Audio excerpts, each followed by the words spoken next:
chunk of my speech, and I have to admit I couldn't have done it in such a good way as he did. So I'm very happy that the preemption was so successful.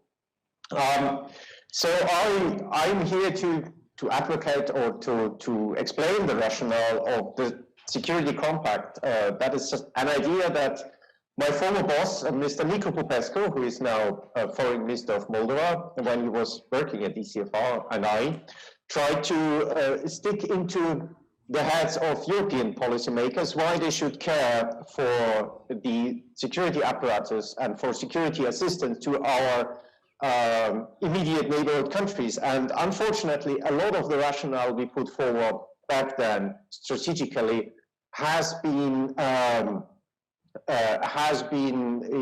proved true by the current situation in and around Ukraine. And now, actually, in the last minute, a lot of countries in Europe, unfortunately not all, but at least a clear majority, try to catch up with assistance, with deliveries to assist and to bolster Ukrainian defenses. And we have to concede that actually we have wasted 8 years of discussing this instead of doing things. But nevertheless, so what is the problem?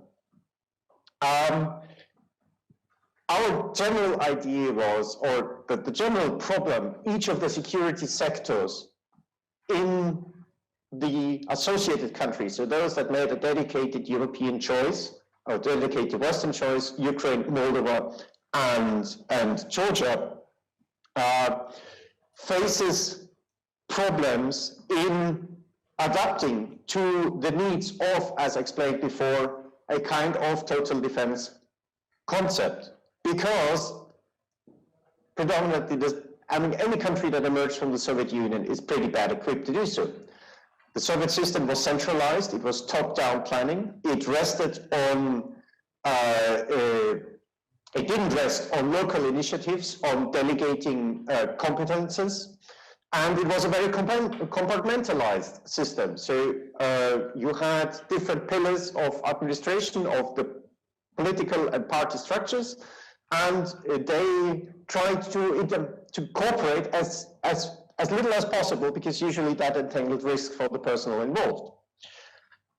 So breaking this culture, refining and reforming these structures is an enormously difficult task. And there were, in all these countries, numerous iterations that tried to attempt that, some more successful than others.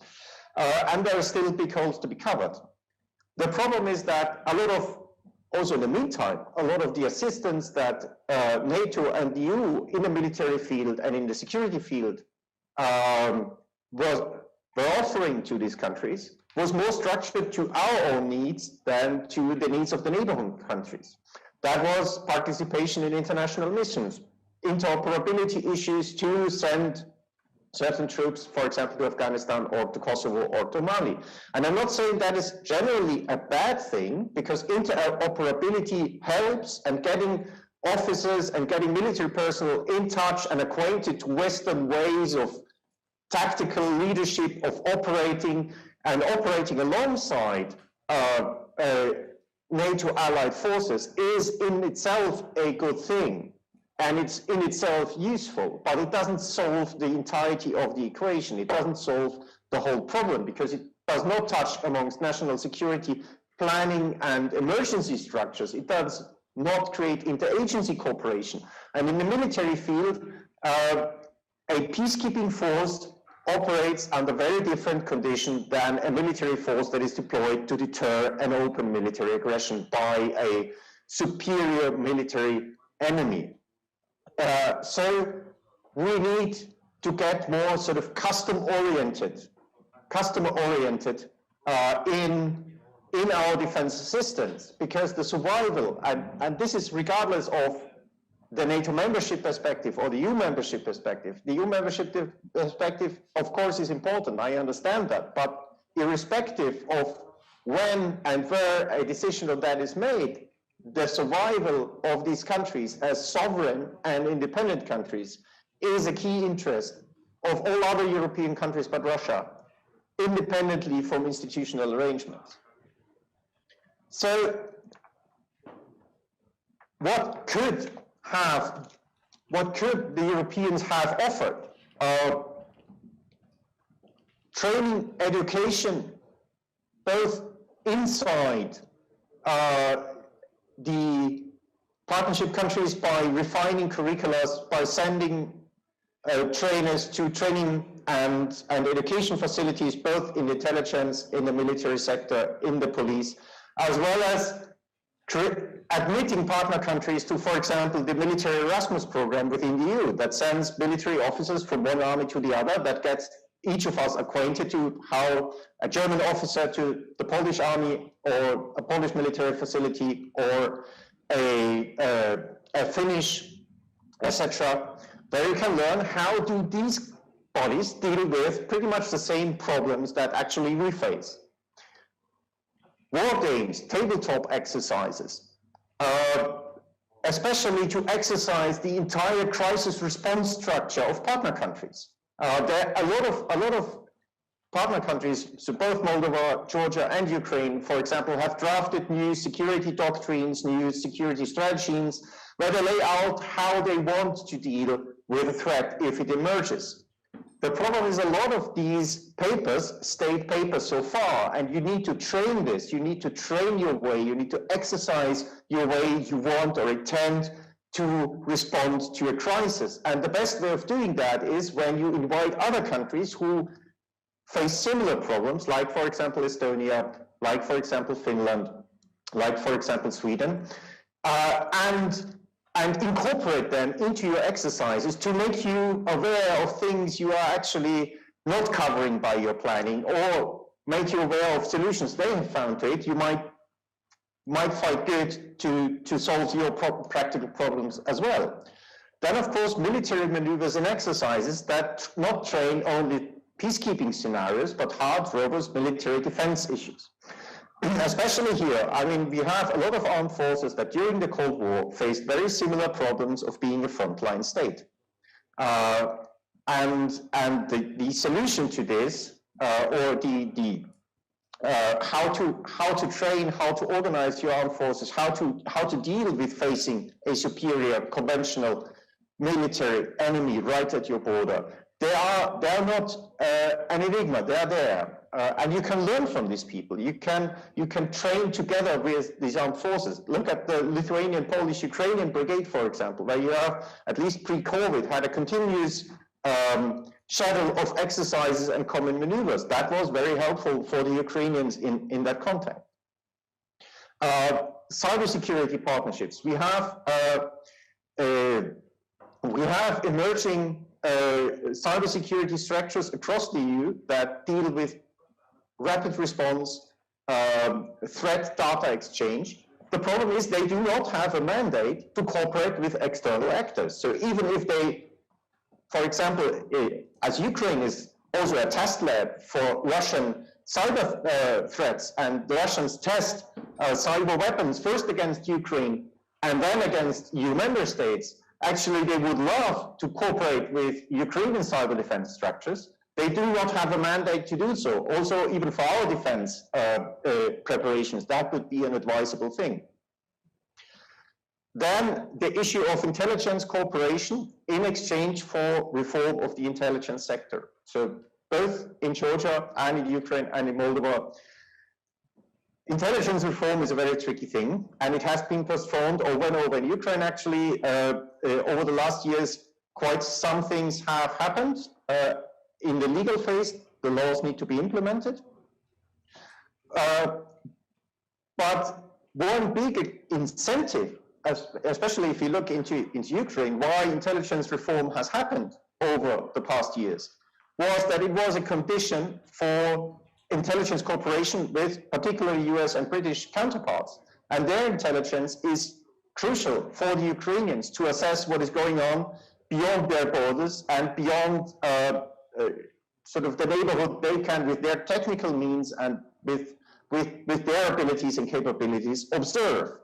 So here is a mutual interest to bring that together, to facilitate intelligence reform by offering cooperation that increases both our understanding of the situation in the countries and, of course, the partners' understanding of the situation in their country, that preempts or prevents misunderstandings or wrong reactions in the case of a Russian provocation that sometimes are just dedicated to cause reactions that they want to exploit.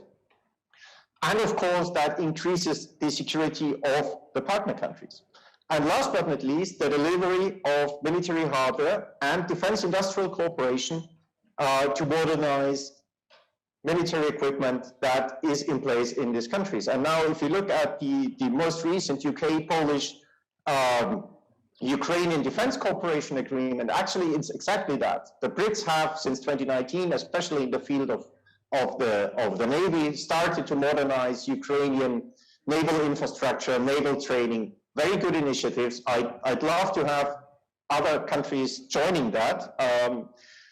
But still, here we are. And Poland is the most important defense industrial partner for Ukraine, because Poland has ample of knowledge in how to modernize Soviet legacy equipment to make it more useful, because neither Ukraine nor Georgia, and especially not Moldova, will have the financial resources to overnight jump into equipping itself with fully interoperable Western-style equipment that Moscow doesn't know and has a harder time to predict and to deal with on the battlefield. But taking legacy equipment and modernizing it with different signal equipment, different night vision equipment, upgrading the armor, etc., that can make a lot of difference in how useful this stuff is for your defense needs. And this knowledge now is sort of from our own defense modernization efforts we have put in our countries, is now transferred, in this case, to Ukraine. But still, I mean, we saw now the initiation of the European Peace Facility, which in theory should sort of second the American Foreign Military Aid Program. So it's new money that is provided to the neighborhood countries to buy a certain amount of equipment. Unfortunately, of course, there's a lot of political discussions around which equipment they should buy or they should get and where the money should spend on. But I'm more optimistic on this. It's a start. You know, we start with mine clearing equipment and medical stuff, and we'll slowly progress towards